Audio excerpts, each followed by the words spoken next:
You know where you stand. You're a great fighter. You've got many great wins, and right now it just seems like you're having a great time being a professional athlete. I am, but there's still a lot of hunger inside my heart, and I'm still, pressing towards the ultimate goal. I mean, we're in this for one thing, and that's, I look at, I think I'm just maybe more mentally. I hate to sound offensive to anybody, maybe more mentally advanced or whatever. Maybe I just, did this stuff for long enough. I figured it out that, a single losses don't define me. Do you know when you want to take your next fight, and is there a name you want to saddle up next to, or are you just going to let the matchmaker do his job? Well, I just actually started putting my mind to that this week. I was on vacation last week. Did the first vacation I've had in my adult life. We went down to Legoland for the kids, and we went on a little Bahamas cruise. Just short little vacation, but I guess it was needed, is what they say. Hell yeah! That's what I've been told.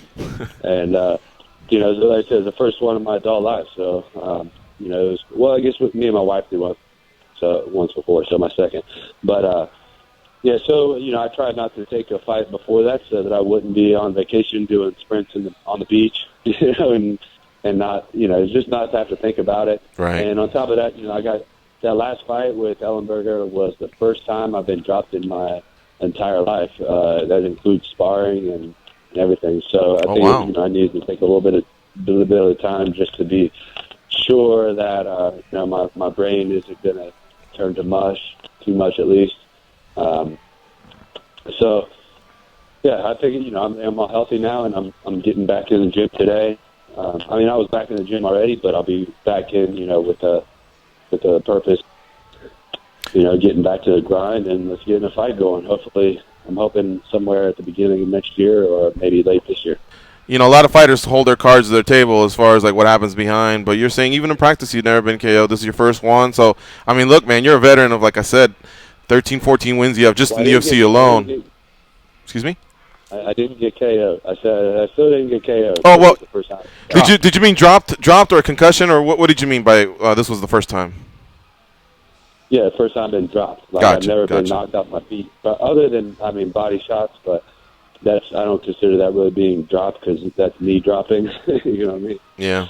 That's not him dropping me. That's him hitting me, and I say, and then maybe curling up to a knee or something. So. But either way, yes, it's the first time from a headshot that I've been dropped in my entire life. So, and I mean, I've sparred with heavyweights and really big guys, and I don't think I didn't get flash knocked out or anything. I think it just knocked me off balance. But I'm just trying to be really safe. It's not my first concussion. I was actually concussed last year for the first time that it was. I'm sure I've had hundreds of them, but the first true concussion where I had to.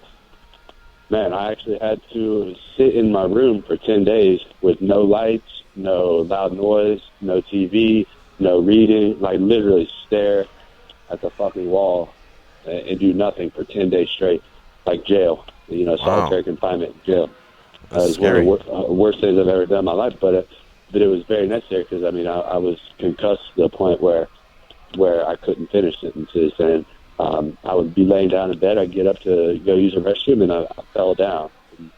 Whoa! And didn't know why. Yeah, it was really, really bad. So since I've been through that before, now I want to be extra careful because I know like how bad that can actually be.